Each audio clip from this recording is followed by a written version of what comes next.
Como te has de haber dado cuenta, hay una serie de capítulos que he estado subiendo a este canal de YouTube, donde estás viendo este video, y gracias a las redes y a las comunicaciones a distancia, he podido hacer pláticas con personas muy interesantes de otros países. El día de hoy traigo estas dos excelentes chicas que me encantó la forma en la que abarcan las enfermedades, los pacientes y cómo integraron esto. Chicas, ¿cómo están? Hola, ¿cómo estás? Muchas gracias por la invitación. Soy Gisela Miranda, soy médico funcional. Mucho gusto y gracias por estar aquí. Muchas gracias. Gracias por la invitación, Dan. Buenos días a todos los que nos ven. Yo soy Ali, soy psicóloga clínica. Qué interesante, chicas. Me gustaría que me compartieran qué es la medicina funcional. A grandes rasgos, ¿cómo podía entender yo que ya hay medicina funcional? Bueno, con respecto a la medicina funcional, una forma práctica de comprenderla es una metáfora que siempre lo solemos utilizar. Haz de cuenta que entras a tu casa y encuentras el piso mojado y tú dices, ¿qué es lo que está pasando? Es lo que primero haces es coger un trapo seco, trapeadores y empiezas a deshacerte de este piso mojado y ya, cumpliste tu misión. Eso hace la medicina convencional. Hagamos de cuenta que este trapo mojado es el medicamento y está cubriendo un síntoma. Pero lo que hace la medicina funcional es buscar el origen de dónde está proveniendo este goteo, esta agua que está en el piso mojado. Nos vamos a buscar si de pronto hay una llaga abierta o una pared dañada y buscamos el origen del problema. Entonces, de esa manera actúa la medicina funcional, buscando el origen del problema y no simplemente cubriendo el síntoma. Lo que pasa muy frecuentemente es que nos conformamos con que nos entreguen una pastilla y solucionamos ya nuestro problema. Pero no estamos buscando el origen que puede ser tanto físico como emocional. ¿Cómo O viceversa, abarcas? Ajá, todo está conectado, ¿no? Uh-huh. ajá. Y ahorita que comenzaste a hablar, ¿cómo es que interactúan con las emociones? ¿Cómo le dan solución a la emoción? Bueno, primeramente es necesario conocer el caso puntual de cada aliado, por eso nos encanta tomarnos nuestro tiempo. No lo hacemos a simple vista, ¿no? Sino que nos tomamos las 2 horas, más o menos en promedio, para establecer una conexión con ellos e indagamos en toda su línea de vida para determinar cuáles son las circunstancias que los han llevado hacia donde están. Evidentemente vamos a encontrar que muchas son emocionales, porque somos seres biopsicosociales, ¿no? Entonces nos desarrollamos sí o sí en cada esfera. ¿Cómo trabajamos con las emociones?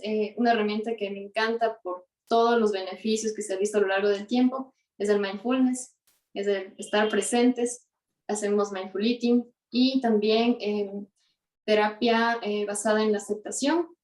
Esto tiene una línea un poco más cognitiva, pero es mucho más flexible. Lo importante aquí, sobre todo, es que los pacientes, perdón, no les decimos pacientes, sino aliados, estamos como relacionándonos nuevamente con este término, que es mucho más empático. Pero bueno, lo que hacemos es que ellos lleguen a aceptar muchas veces las cuestiones que les incomodan para poder hacerse amigos de esas cosas y poder tratarlas de raíz. Entre ellas, el dolor, porque cuando huimos del dolor, lo que hacemos es tapar el síntoma. Y es lo que totalmente va en contra de la medicina funcional. Wow. Yo diría que lo que aceptas, lo integras. Y lo que resistes va a persistir. Algo muy interesante es el lugar que ustedes le dan al metabolismo. Como les había comentado, aquí en México hubo una oleada muy fuerte del naturismo y ellos ven el colon como el segundo cerebro. En la medicina china ven el riñón como el segundo cerebro. ¿Ustedes qué lugar le dan al aparato digestivo? Un eje fundamental de la salud. Sí o sí tenemos que empezar por ahí.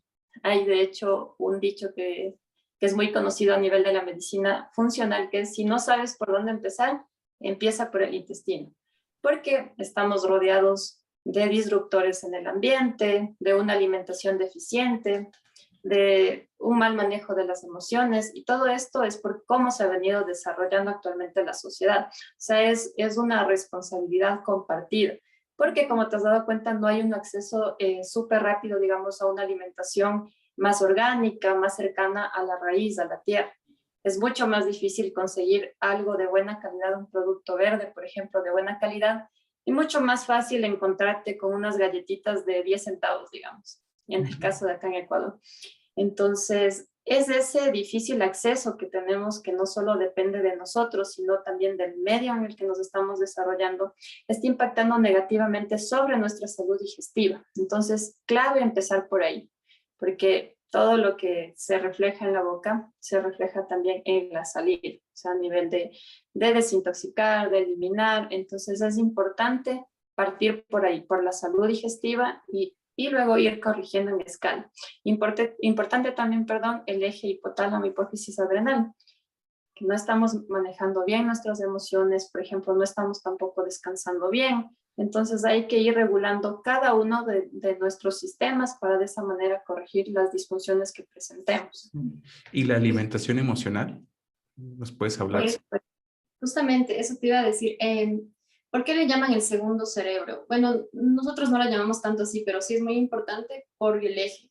Intestino y cerebro están conectados por el nervio vago. Entonces, ¿qué es lo que pasa? Que en el intestino hay muchísimas conexiones neuronales, tanto como en el cerebro. Y allí se sintetizan hormonas súper importantes como la serotonina, la dopamina.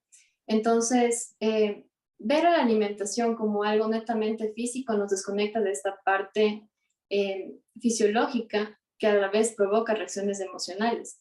Entonces, por ejemplo, si yo estoy comiéndome un chocolate, no es simplemente el sabor rico y ya, es todo lo que le estoy provocando a mi cuerpo. El chocolate, el buen chocolate, no estamos hablando de un cacao, tiene la capacidad de estimular la serotonina. Entonces, ¿y qué es esto que nos va a provocar? Alegría, felicidad, pero al mismo tiempo, como somos seres condicionados por nuestras vivencias, por nuestras experiencias, vamos a asociar este sabor dulce tal vez con un buen momento, con algún, no sé, algún incentivo que nos hicieron de niños, algún premio. Y no está mal. El punto es cuando comenzamos a usar la comida únicamente como salida a nuestras frustraciones, a nuestro dolor, cuando le damos ese superpoder. Pero la cuando lo parte vemos, importante, sí, cuando lo vemos como un escape, ¿no? Claro, es que empezamos a formar como una capa de protección. Se pueden ser los dos lados, una capa de protección, como que empezamos a crecer, a vernos más grandes, porque por dentro nos sentimos desprotegidos. Entonces, es muy clave como saber el origen de una alteración, por ejemplo, con la relación que tienes con tus alimentos.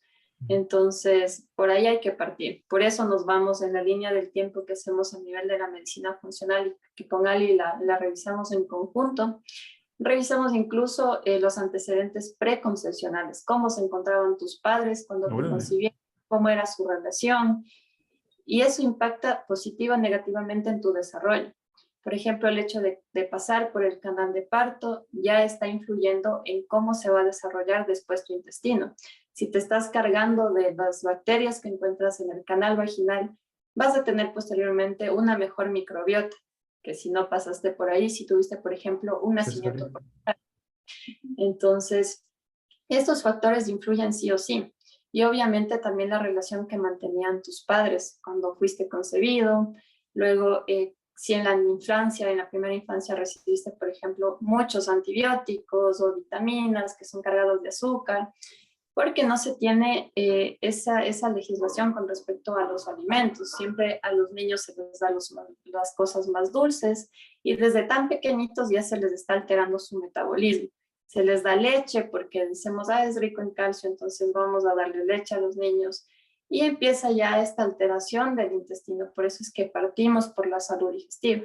Sí, y entonces incluso de las papilas, ¿no? Porque obviamente si es que te acostumbran a sabores súper fuertes, súper artificiales, luego todo lo bueno, todo lo natural te va a parecer soso y no te va a gustar. Por eso se siente la alimentación rica en fitonutrientes, no la sienten tan rica porque las papilas están atrofiadas, están alteradas, recuperando su proceso, recuperando porque justamente las células se mueren y se regeneran, entonces recuperando esta facultad que tenemos de percibir adecuadamente los alimentos, recuperamos el gusto por la alimentación saludable, conectándonos igual con el origen, con la raíz, haciendo alimentación consciente desde dónde adquirimos nuestros alimentos, sí, a qué familias estamos ayudando, también aportando a la agricultura, aportando a también su ciclo.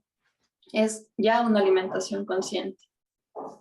Ustedes, me llama mucho la atención que vean, yo le llamo eso proyecto sentido. O sea, ¿qué fue lo que ocurrió con mis padres antes de mi concepción, durante la gestación y el alumbramiento?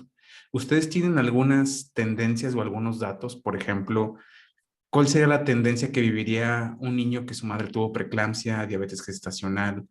¿Qué ocurre en la percepción de un niño que tuvo un proceso de parto de más de 19, 20 horas? ¿Ustedes tienen algunos datos de esto?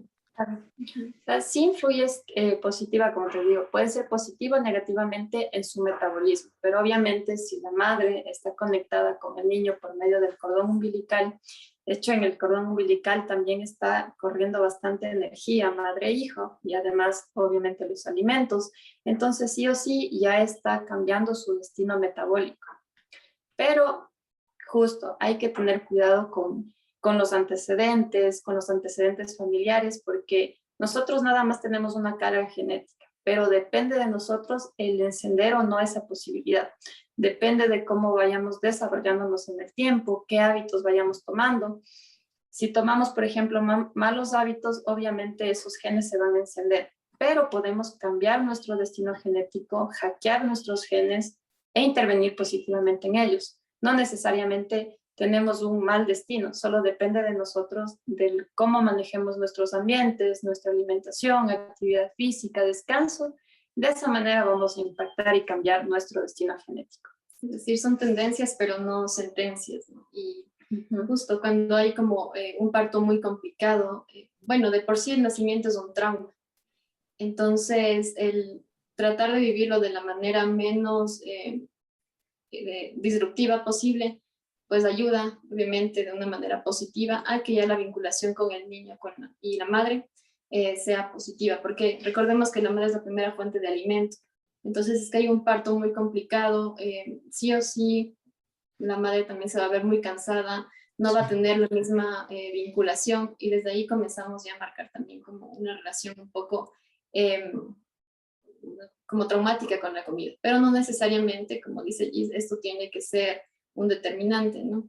Podemos cambiarlo y lo sabemos. Me encanta eso de que hay tendencias más no sentencias, y creo que esto es una evolución de la medicina de unos 15 años para acá, porque normalmente había un pronóstico y un diagnóstico claro. Si ya tu papá era diabético y tu mamá, pues ya no, pero precisamente que yo pueda modificar mis genes a través del entorno y que sepamos esta información es libertad por completo.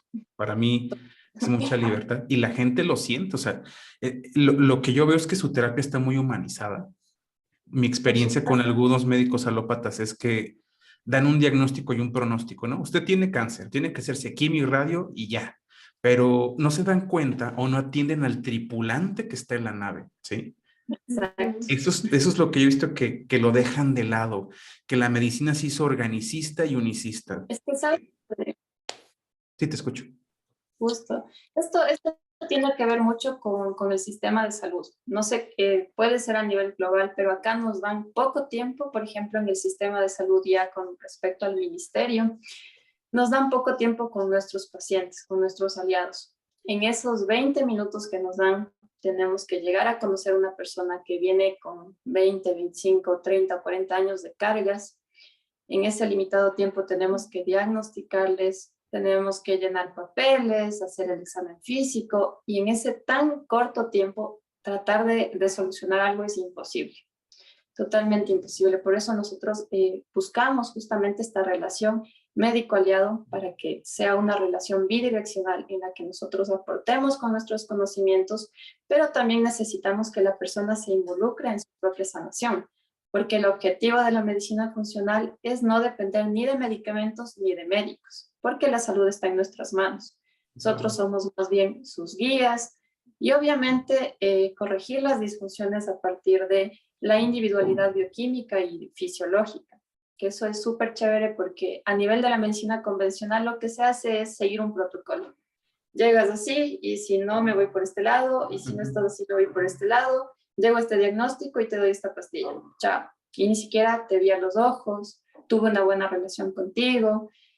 me involucré en cómo te encuentras, cómo estás descansando, qué has comido, qué te sienta mejor, qué te va mejor a ti, cuál es tu propósito, cuál es tu divinidad.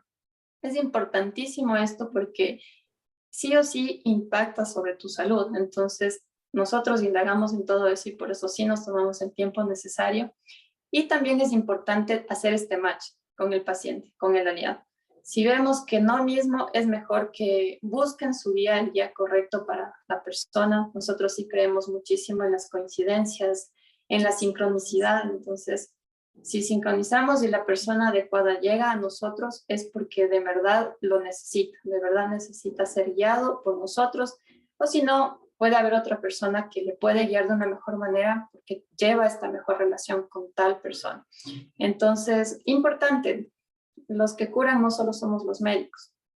No hay que darle tanto peso. Hay que romper con esto de que los médicos están acá y las personas de acá. Estamos igual. También somos personas, también estamos evolucionando y autodescubriéndonos.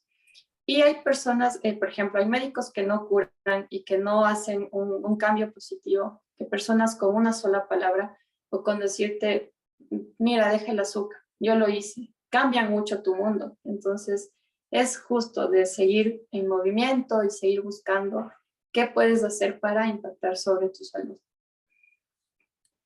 Algo muy importante es que yo en algún momento aquí en mi ciudad comencé a ir a un centro de salud público, ¿sí? Que atendía a cualquier persona del estado.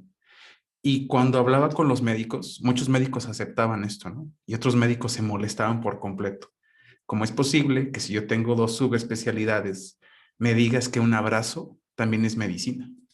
Entonces, lo que yo les decía, el afecto, una caricia, escuchar, reconocer e invitar a la persona que se explore es medicina. Entonces yo digo, medicina es una y medicina es la que cura.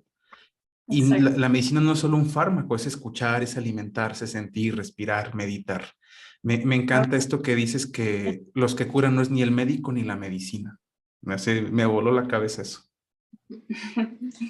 Sí, es que justo esto de abrazar árboles, de conectarte con la tierra, de hacer por la tierra que solemos decir, es importante, esto es medicina, porque nos estamos olvidando también de, por ejemplo, exponernos al sol, de acordarnos de respirar, de acordarnos que tenemos que alimentarnos con el tiempo que requiere un acto tan importante. Es justo que nos estamos olvidando también, porque muchas personas estamos apagándonos y no solo por nuestra responsabilidad, como te decía antes, es mucho del sistema. Los conflictos alimenticios, y ahorita quiero que la experta en mindfulness onde en esto, para mí, en la rama que yo manejo, siempre revisamos a mamá. Sí, Sí, Por supuesto. porque el primer vínculo o el primer alimento fue el afectivo, ¿no? Y el segundo alimento es la leche materna. Entonces, lo que yo hago es traspolar esa información y decirle, si tú eres intolerante a la lactosa, es muy probable que seas intolerante a tu madre o que tu madre haya vivido un evento tóxico y te transmitió esa toxicidad a través de la leche. Ahora, pasando al mindfulness, ¿cómo lo integran a esto? Yo practico, pero no veo dónde lo integran ustedes. Bueno, primero, algo que dices es súper cierto, y creemos totalmente, ¿no? En la vinculación que hay con la madre, porque eso va a determinar en cierta medida tu relación con los alimentos, con la comida, y también justo con las intolerancias, con las alergias. No necesariamente si es que tuviste una mala relación, a veces también es cuando hay demasiada sobreestimulación, ¿no? Cuando hay una madre que es demasiado sobreprotectora, entonces, ¿qué es lo que pasa? Nuestra piel comienza a sentirse desprotegida si es que no tenemos a nuestra madre al lado e inmediatamente brota las alergias. Entonces, en ese sentido estamos como súper de acuerdo, trabajamos también con un poco de biodescodificación y cómo lo integramos al mindfulness. Yo pienso que el principal aporte de mindfulness es mantenernos presentes. Entonces, cuando nosotros hacemos este tipo de trabajos que es muy fuerte, trae mucha carga psíquica porque implica regresar al pasado y ver qué hay y no nos gusta porque por alguna razón está ahí tapado y como decimos siempre es todo sale en su tiempo, ¿no? Entonces, si es que es el tiempo del aliado y tiene que salir esto, hacemos que se dé cuenta que puede acompañarse él mismo desde el presente. Es como, yo siempre le daba la analogía, es como bajar un sótano, pero tú vas a bajar teniendo la luz. Entonces no te va a dar miedo porque tú sabes que tienes la lumbrera y que tú mismo puedes hacerte cargo de tus cosas si es que sabes cómo volver a subir las escaleras. Entonces, ¿cómo lo hacemos estando aquí? Y al mismo tiempo, desde aquí podemos resolver cualquier cosa que está en ese sótano, en ese pasado. Traemos las cosas, las aceptamos. Y otra herramienta que ayuda muchísimo justamente es la meditación basada en el dolor, porque sentir dolor no es malo. Entonces también trabajamos muchísimo en quitar esas polaridades entre lo bueno, lo malo, lo blanco, lo negro. Es simplemente aceptar las cosas como son, están ahí por alguna razón y te llevaron hacia donde estás. Es La que justo, aceptación es suficiente para que comience a restablecerse un síntoma. Por ejemplo, yo voy contigo por hipertensión y ya me cambiaron la dieta, ya soy un aliado, ya entendí el origen, ya estoy viviendo el aquí y el ahora. Y en esa entrada al sótano, probablemente me doy cuenta que fue porque mi abuelita murió y yo quiero que mi abuela regrese porque sube mi presión, ¿no? La sangre. Ese es en mi paradigma. Aceptando que es por esa pérdida, mi presión ya podría comenzar a estabilizarse. Es que de hecho no es aceptar que es por la pérdida, sino es cambiar tu posición cognitiva con respecto a la pérdida. Es entender que la muerte, por más que nos duela, es parte del ciclo. Entonces, tal vez vendría por ahí. No Sí. tanto como que haya, porque claro, muchas veces ya conocemos, sabemos que fue por esto y el problema persiste. Es que aún no existe como ese plot twist, ese cambio de chip que te dice, Sí. ok, nosotros somos en relación. Entonces no es el hecho en sí, sino es como tú te relacionas con ese hecho.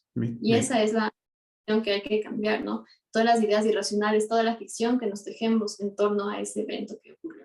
Me encanta porque llego a un término que para mí es muy importante, que es la reinterpretación. O sea, reinterpreto que no tuve una abuela que murió porque la muerte no es el fin y el nacimiento no es el principio. Entonces, yo lo que hago en un acompañamiento como ese le digo, pues perdiste a tu abuela, pero ganaste un ángel. Y cada vez que te ves en el espejo, sangre de tu abuela corre sobre ti. O sea, lo que hago es que la persona reinterprete que no hubo como tal una pérdida, sino hubo una transición. Muy interesante, chicas, qué bárbaras, ¿eh? Se ve que sí estudian. ¿sabes qué? Algo súper chévere que dijiste es justo, si ya intervenimos en el caso de la hipertensión, en la alimentación, en la actividad física, en el descanso, pero si no estamos interviniendo en puntos tan importantes como el duelo, no se está haciendo nada. Es lo mismo que darte los suplementos más caros del mundo, en el caso, por ejemplo, de la gastritis, estar corrigiendo tu pH, estar mejorando todas estas esferas, pero si no estás trabajando el miedo, las culpas, ahí va a seguir. Ahí está el origen. Entonces, justamente por eso estamos con Ali, indagando en todas las posibilidades para tratar de corregir en conjunto con el aliado. Y ahorita que dices esto del duelo, se me vino una cosa, ¿no? A veces no simplemente basta con cambiar nuestra posición cognitiva, sino a veces hacerle, y tú me debes dar la razón, es hacerle entender al inconsciente lo que está ocurriendo, porque puede que justo no se haya vivido un duelo en su momento, simplemente, qué sé yo, se pasó la parte ya, entonces no hubo paso para el dolor y para todas las cuestiones que se mueven en esta etapa. Entonces se lo puede volver a hacer, pero de manera simbólica, porque el inconsciente entiende de esa forma, ¿no? Es analógico. Entonces, muchas veces las palabras no son suficientes y lo que necesitamos son significaciones. Bien. Entonces, Para también... resignificar, yo hago algunos ejercicios de psicodrama, role-playing, silla vacía, y para mí son muy funcionales esos ejercicios. De hecho, si mi ejercicio favorito son las líneas del PNL, que para muchos médicos es pseudociencia, pero yo estoy impactado hasta dónde podemos llegar con un ejercicio como esos. Yo padecí hipertensión alrededor de 5 años, ¿sí? Y estaba más delgado que ahora, ¿eh? La pandemia me trajo muchos kilos de más por protector. Y yo en mí lo he vivido, ¿sí? O sea, sé que no es para muchos no será un punto de referencia, pero imagínate dejar las pastillas para la hipertensión. Dejé muchos medicamentos y Puede, en se puede las, lograr eso. ¿sí? Dejé 12 gotas de Ribotril. No, yo era el chico de los fármacos, con todo y que hacía medicina natural, pero tengo muchos años que ya no utilizo fármacos. Mi más grande droga es cuando una persona me dice, tenía esto, hice una reinterpretación, resignifiqué y me estoy presente y estoy del otro lugar. La aportación que yo he hecho a la descodificación es esa, porque los descodificadores solo resignifican, ¿sí? Somos expertos resignificando o encontrando el origen, pero no en el presente, ¿sí? No hay una orientación conductual. A ver, ese es un pensamiento obsesivo, quítatelo. A ver, esa es una fantasía catastrófica, quítatela. Presente y presente. Y Chicas, de hecho trae mucha más frustración a la persona o a veces puede de hecho, centrarle más en el pasado, porque ya conociste el origen de tu enfermedad, de lo que sea que te esté ocurriendo, y si no le das una herramienta para gestionarla, justo solo se estanca y está revictimizándose porque quitamos las capas que el inconsciente sabiamente puso sobre ese evento y no hicimos nada para sí. gestionarlo. Y como yo digo, el inconsciente es inocente y está haciendo esta función para protegerse o sobrevivir. No te está dañando. ¿Sí? Entonces, si tienes un conflicto en la piel, es porque te estás protegiendo de alguien. Y cuando el inconsciente ya entienda que no se debe de proteger de nadie, pues la piel restablecerá su estado natural. Chicas, algo que nos quieran, como el tip que dan siempre, su tip matador para finalizar. Depende de qué quisieras que te demos el tip, porque hay un montón. Ahorita, por ejemplo, un tip relacionado como al manejo de la salud integral. Manejo de salud integral, como les decía en un principio, empezar por el intestino, sí o sí. Empezar por masticar adecuadamente los alimentos, que es algo que nos estamos olvidando por vivir en el piloto automático, en el corre y corre, que no nos damos chance ni siquiera de saborear, de intentar, por ejemplo, probar nuevos vegetales. Siempre estamos como que estancados en los mismos vegetales de siempre, probemos uno nuevo, demos la oportunidad a las cosas nuevas. Y es importante también conectarse con ellos, saber que estamos dando información a nuestro ADN, estamos brindando, perdón, justo sé, ya, estamos brindando información a todo nuestro organismo y ahí empieza todo, o sea, en la alimentación y clave para esto, del descanso, que sea un sueño reparador, la meditación, por supuesto, todo este conjunto va a impactar positivamente sobre la salud integral. Pero recuerden que todo es un paso a paso, es el hecho de ganar un hábito e introducirlo lentamente, porque si queremos hacer como que todo de una, nos autosaboteamos. Es como que quiero hacer todo, lo haces bien una semana, pero duras poco tiempo y regresas a tu anterior. Tienes que personificarte y decir, sí, de hoy en adelante soy esta persona nueva y esta persona nueva va a hacer estos cambios y hacerlos poco a poco, progresivos. Si inicialmente, digamos, hiciste un cambio en tu desayuno, ahora va a ser el cambio en el almuerzo, ahora en la merienda. Antes hacía 5 minutos de meditación, ahora voy a hacer 10 y ahora voy a hacer 15. Tiene que ser progresivo y que te vayas acostumbrando. Muchas Lo que gracias. siempre les digo es quédate presente, o sea, es clave, ¿no? Que hemos venido hablando igual en este corto tiempo y ábrete a la experiencia, porque eso es lo que te va a permitir realmente vincularte con todo lo que tienes a tu alrededor y entender cómo es que somos entes que funcionamos de manera circular. O sea, no hay causas lineales y todo el universo es circular, así mismo somos nosotros. Y somos en comunidad, somos a nivel global, somos con los animales, con todo lo que nos rodea. Entonces, entender esa verdadera conexión va a ser lo que nos va a permitir sanar y decir, o sea, el agua tal vez que estaba consumiendo es lo que también estaba afectando, qué sé yo, a mis riñones. O sea, es todo. Y asimismo, de todo lo que me estoy nutriendo emocionalmente. Entonces, Muy, cuando entendemos esa verdadera relación, podemos llegar a comprender qué es lo que nos está afectando realmente. muy bien, chicas. ¿Y qué servicio ofrecen ustedes? Y en qué plataforma las pueden encontrar? ¿Sabes que se Sí, cortó? Ah, ya No, regresamos. ¿Qué servicio ofrecen ustedes y en qué plataforma las pueden encontrar? nosotros hacemos esta vinculación, esta unión entre las dos, entre medicina funcional y psicología. enfocado en el mindfulness. Empezamos por la salud digestiva para balancear las hormonas. Entonces hacemos un balance hormonal a través de la salud digestiva y emocional. Nos pueden encontrar en Instagram como metabólica_bajo. Muy bien. Muchas gracias. Atendemos de manera online, así Ajá, que estamos en todas partes del mundo, bueno, sobre todo en las personas que hablan español. Sí. Ujú. Muy Nada, bien, eso. chicas. Pues muchísimas gracias, chicas, y espero tenerlas pronto por aquí. Muchas gracias por compartir esta parte tan nutrida de ver la medicina de forma tan integral. Muchas gracias y Gracias Muchísimas espero que nos gracias. vemos pronto.